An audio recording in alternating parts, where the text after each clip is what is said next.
Hi, everybody, and welcome back to Growing Up in Scientology. Well, it's been an interesting week so far. Figured we could deal with something a little less controversial than the last two videos. So I'm going to go back to answering a question from the Facebook group Supporters of Leah Remini. And this is one that comes up a lot. It has to do with medicine and Scientologists and medicine and medication, and maybe clarifying some confusions between what Scientology and Scientologists believe about this subject. I think a lot of people get it confused with Christian Science or something, but let's just take up this question.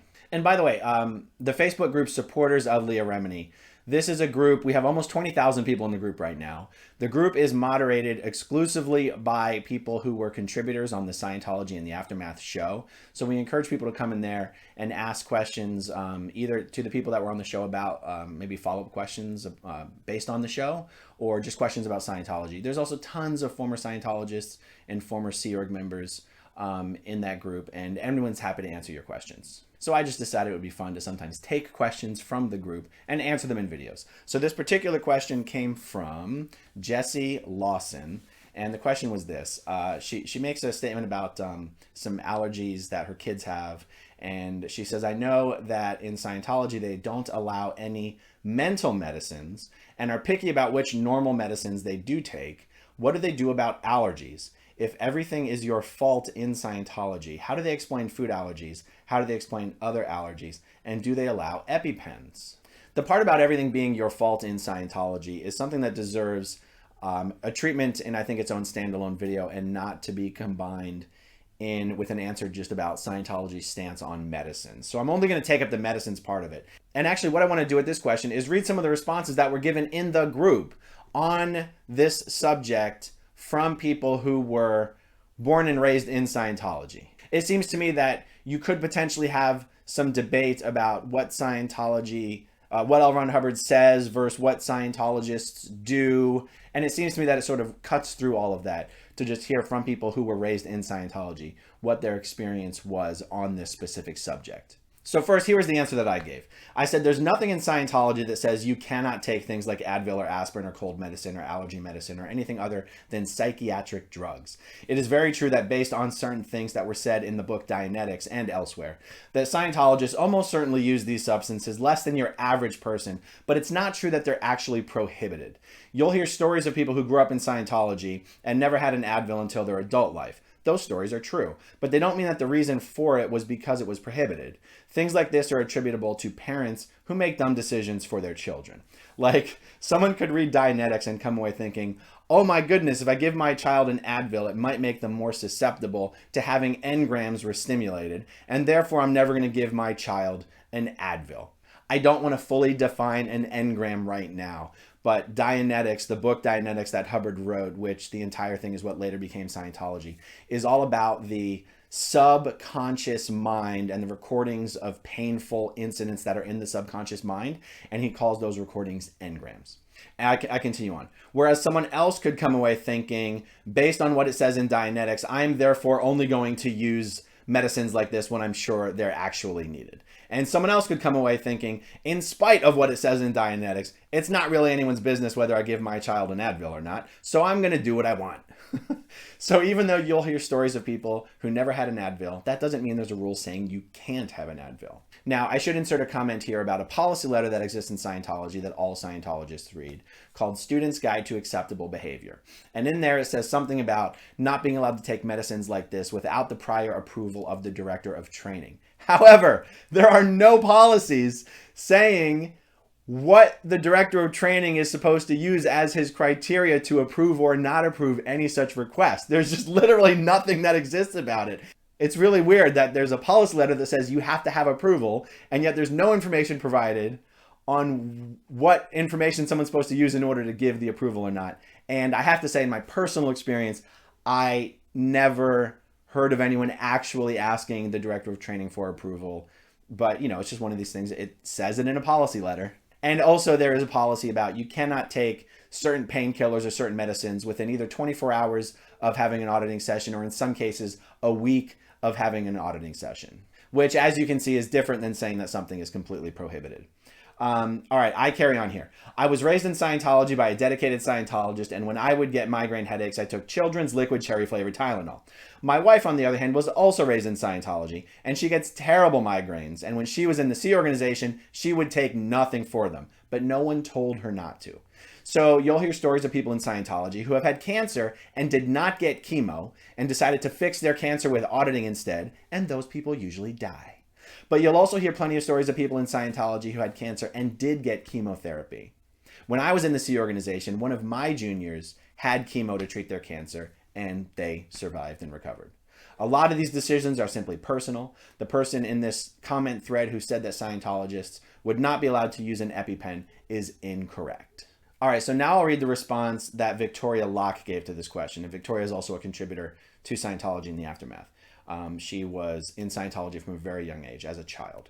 Okay, so she's responding specifically to the comment that was made. Someone who had never been in Scientology had made a comment that Scientologists could not use EpiPens. So Victoria says, that is not entirely true. Yes, Scientologists do believe that allergies come from engrams. However, if the body is having a reaction, they usually will tell you to take care of it first. There is no prohibition against aspirin, Advil, albuterol, or Benadryl, etc. I am allergic to pollen, and my Scientology auditor would give me Benadryl when I was at her house. She continues here. A family friend is a longtime Scientologist and OT8, and he has an inhaler for severe asthma. There seems to be a major misconception that Scientologists don't partake in Western medicine, and that just is not true at all. If the body is sick or injured, you take care of it. Yes, one of the ways to get better is to do a PTS handling and get auditing.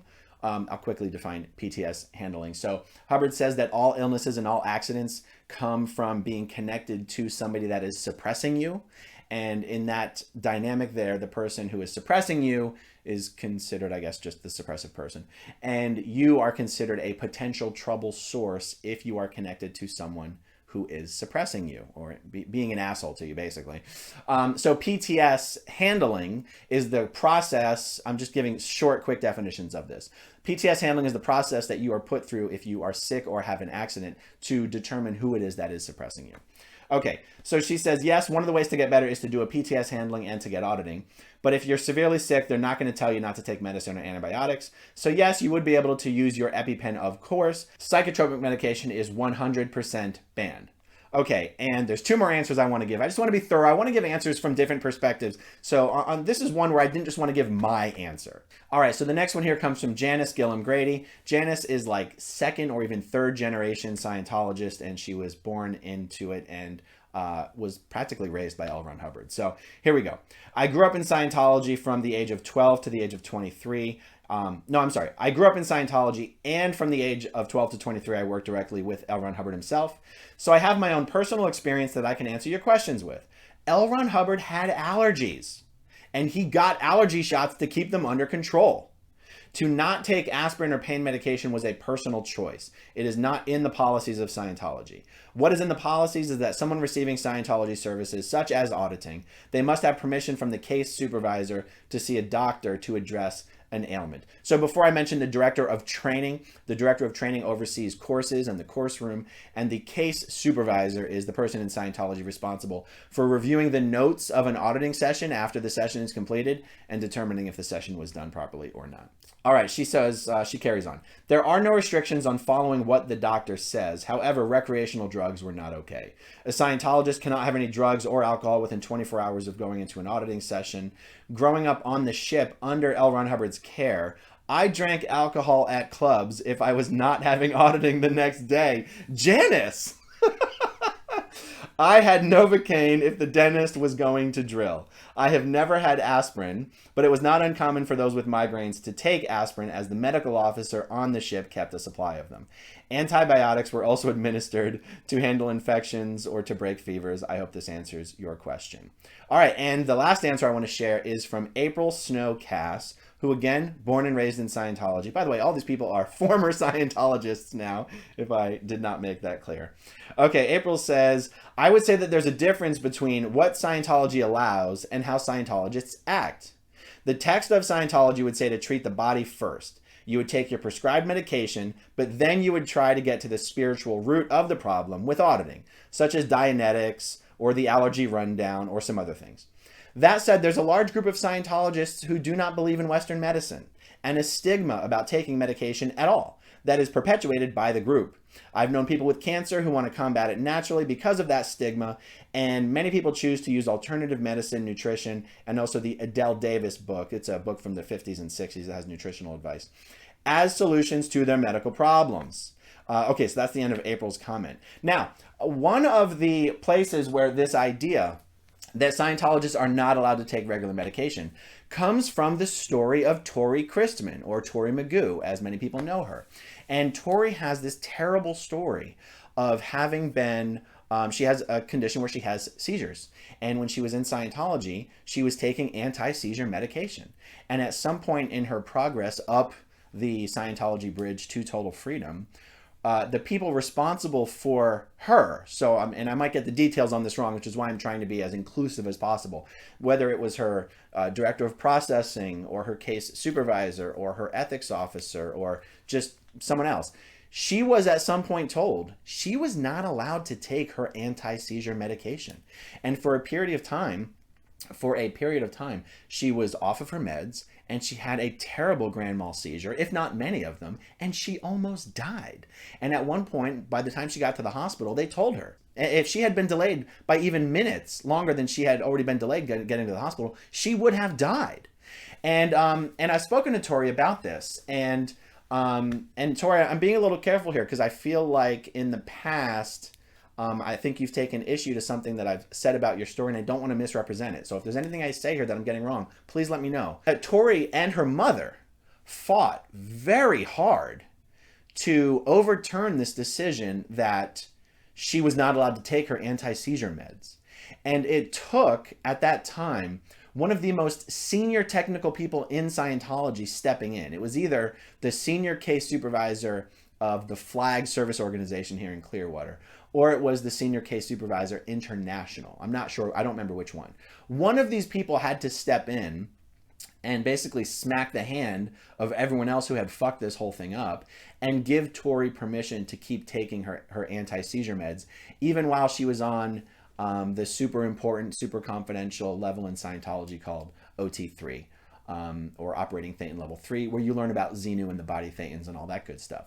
So, Tori, the part of your story that I want to be careful with is, at the end, someone did finally step in and say that it was okay for you to take your anti-seizure meds.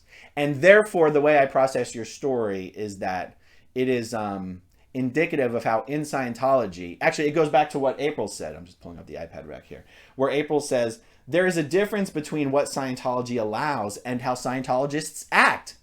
And in April's example, she points out that Scientologists can act in a much more extreme or severe way than even Scientology says you're supposed to, right? Like, even though you are allowed to get traditional Western medicine in Scientology, there are a lot of Scientologists who won't.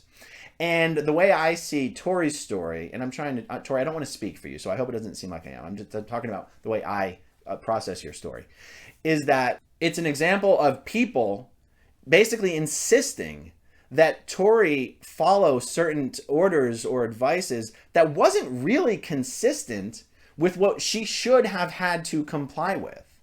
And what I've said to some people in the past is that if the senior most technical person in Scientology eventually says you can take anti-seizure meds while being on OT3, then the upshot of that whole story would be, yes, Scientologists are allowed to take anti-seizure meds, even though Tori was prevented from taking them for so long.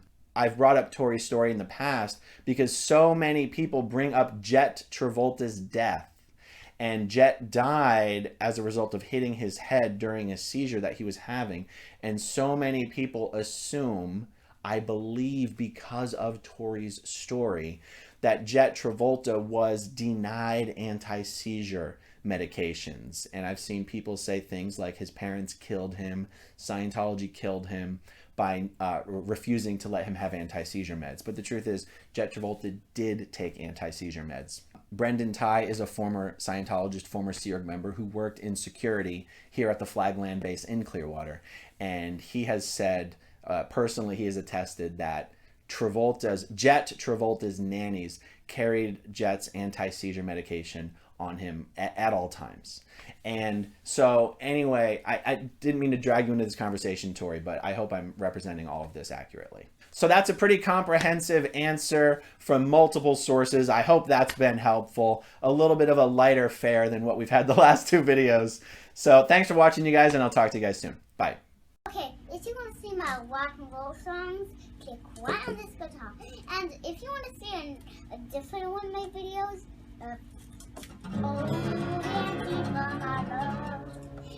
then you could click